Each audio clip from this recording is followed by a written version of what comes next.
Okay, so these are the two final episodes of Deadliest Warrior, and I'm gonna start off with the first half of the season finale, and then go into the season finale. So, first half is French Foreign Legion versus Gurkhas, and to be honest, this episode it's not bad, but it suffers from the fact that it's the penultimate episode, and that people really just want to watch vampires versus zombies. So this episode, it kind of feels like padding, even though it has nothing to do with the next episode. So it's not a bad episode on its own. I mean, like some things to note in this episode. There's a return to the trash talking back in season 1 and 2, because if you notice in season 3, the experts are actually respectful of one another. There is not a lot of trash talk. Not in this episode. This episode has a lot of trash talking, especially from that French Foreign Legion guy. The guy who said he's an Australian citizen, but he was in the French Foreign Legion. He did a lot of trash talking. Um, but that's one of the things to know. There's also a lot of things to know, and um, I guess I'll just start with the weapons. The short range weapons, that was kind of obvious. I mean, they tested the Camillus knife, whatever, against the Kukri, and then if you look at it, it's kind of obvious what's gonna win. Um, the next weapons test, the mid range, it was rifle versus rifle, and the Gurkhas took that round, and they made some valid points. I mean, especially Mac. I actually, whenever Mac did, if you notice in the previous episodes, Mac actually is very good at analyzing weapons. Like, he's always the one guy to notice something that Dr. Dorian and Joff Demoulin don't notice. Like, he noticed that the Maz, whatever, the French rifle, you always had to like turn around. You had to always like move to like reload it, so it ruins like your sight.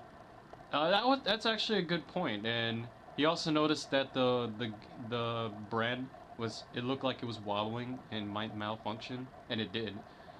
You know, and it's surprising that it's Richard who's doing all this, and Joff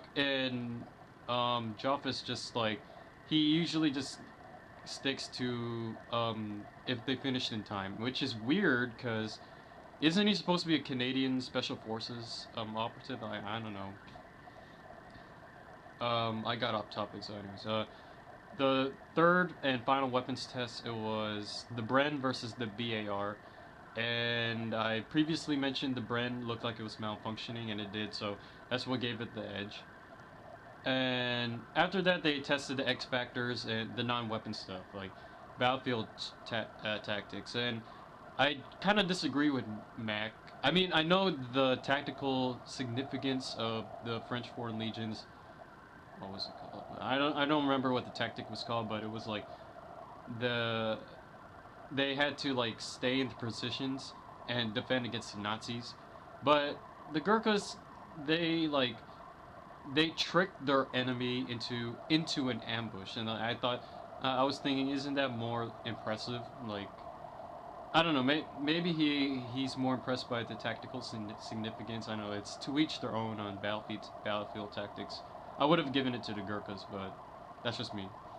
My opinion doesn't matter. So, uh, then there's the X factors. I don't really remember each and every X factor, but in I do remember fatigue. And they made actually a good point about how the Gurkhas have to train in the Himalayan mountains, so it allows them it what it does is it it softens it kind of decreases your reliance on oxygen, because you're in a oxygen de not oxygen deprived, but there's not a lot of oxygen in higher altitude. So that's actually a good point, and it played a huge role apparently in the simulation, because I think it said the Gurkhas were like 5% fatigue most of the time, and French Foreign Legion were like 10% fatigue. And you know, the X factors, like I wish I remember them, but you know they actually made some cool points.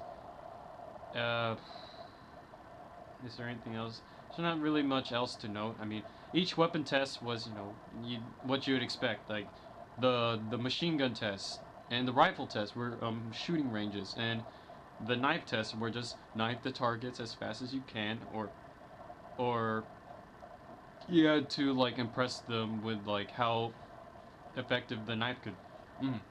The knives could be. Nothing really new there.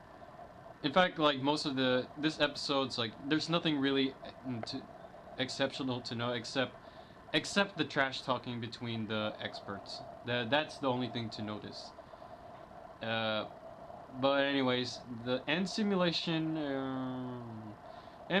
Simulation wasn't bad. I mean, like, I was kind of disappointed because last week's simulation between Crazy Horse and Pancho Villa, it's still in my mind the best simulation out of season.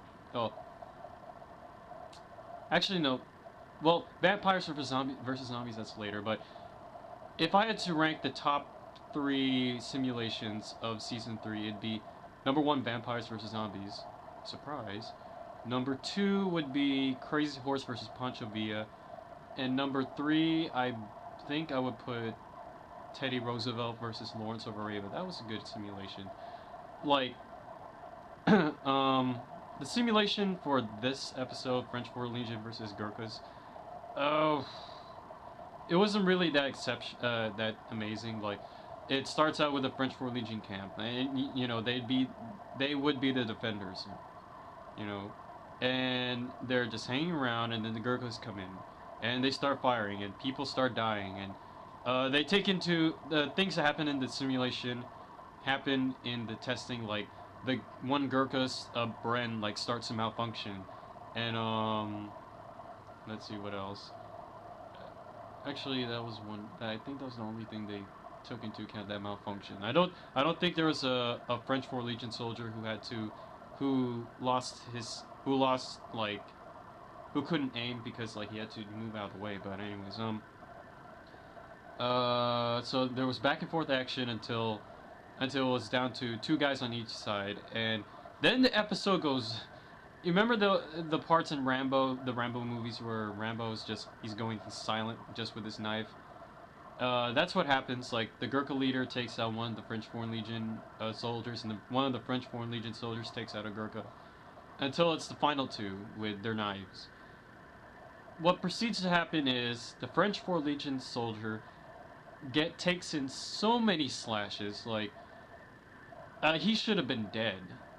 From how many slashes, like maybe not dead, but extremely injured to the point like he couldn't even fight back. But he kept fighting to the end. So maybe that they did take that into account, because from the testing. So, but it was kind of ridiculous. And in the end, you didn't see any of the slashes that were supposed to be there. That was kind of funny. But anyways, the Gurkhas won.